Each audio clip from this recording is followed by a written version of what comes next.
Balikat po ay sumusuporta at tinataguyod ang mga issues na relevant sa mga domestic workers at migrant workers at pinangangalagaan po nito ang kapakanan ng mga domestic workers at pinoprotektahan at pinagtatanggol ang kanilang mga karapatan.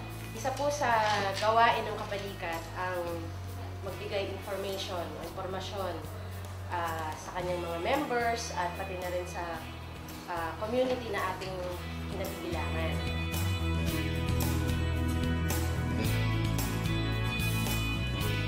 At ang isa po sa mga pinakamalaki niyang ginawa ay ang pagpapadala ng mga Pilipino sa abroad. Yes.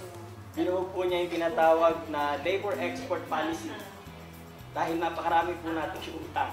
Walang tigil ang pakikibaka ng mga manggagawa, welga dito, welga dyan, ang mga estudyante nasa lansangan, ang mga magbubukid. Alam natin, sumasali na sila sa MPA. Napuwersa si Marcos na magdeklara ng snap election na hindi napapanahong eleksyon pero sige, sabi niya mag-election na dahil kung hindi, baka nga po bumagsak sa kapangyarihan ng wala sa panahon.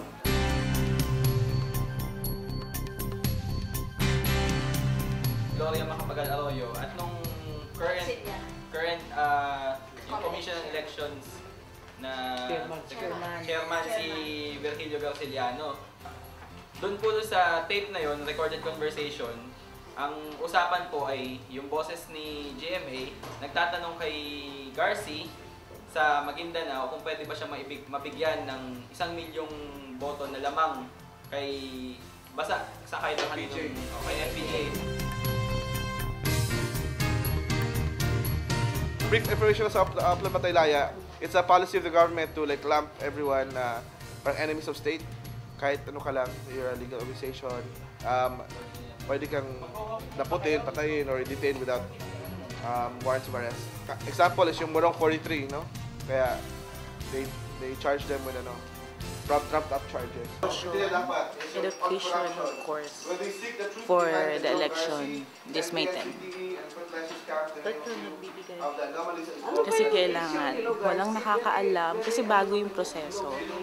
So, kailangan natin ipaintindi sa ating mga kababayan kung ano yung proseso, kung ano yung party list, ano yung difference ngayong election na ito.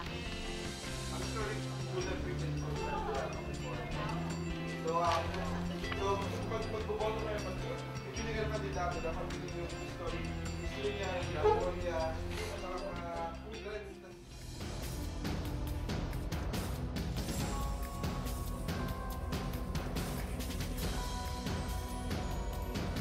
tignan natin yung background nila sa usapin ng corruption. Anong kanilang ginawa nung maigting ang mga usapin ng corruption?